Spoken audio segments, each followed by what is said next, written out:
সেই কখন থেকে বসে আছি, সম্পর্কের শুরু থেকে তোমার কেন জানি আমার প্রতি এত অবহেলা। ফালতু কথা বললো না, তোমার সব ন্যাকামি আমার একদম পছন্দ না। তোমাকে আমি জোর করে এই সম্পর্কে রাখিনি। তোমার থাকতে ইচ্ছে হলে থাকো, আর নাইলে নিজের রাস্তা মাপো। এটাই তো চাও তুমি, তাহলে তো তোমার সুবিধা হয়, নতুন করে স্বাদ নিতে পারো। তোরে আমি আমার চোখের সামনে দেখতে চাই না, অনেক সহ্য করছি। তুই এখন আমার চোখের সামনে থেকে যা, তোর মতো মেয়ের সাথে আমি আর সম্পর্ক রাখবো না। আগে তো এতটা যত্নশীল প্রেমিক ছিলে না। সময় মানুষকে বদলে দেয়। একটা কাজে আটকে গেছি। সমস্যা নেই, আমি অপেক্ষা করব। ঠিক আছে। এখনো মিথ্যে বলো? আফসোস, সত্যটা ধরা দেয় ঠিকই। কেমন কাটছে তোমার নতুন জীবন? এই 2 বছরে কি আর কেউ আসেনি তোমার জীবনে? এসেছে, কিন্তু মানুষ নয়, কিছু তিক্ত অভিজ্ঞতা আর হারিয়ে যাওয়া কিছু মধুর স্মৃতি। আচ্ছা, তোমার জীবনে কেউ আসেনি? সময় শেষ হয়ে এসেছে, এখন তোমার থেকে বিদায় নেওয়ার পালা।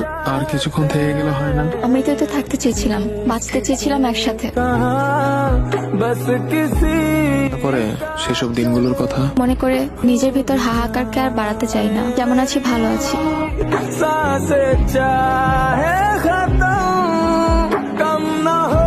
তোকে আর বিরক্ত হতে হবে না। তোর বিরক্তির কারণ সেটা তোকে মুক্তি দিয়ে উপরে চলে গিয়েছে।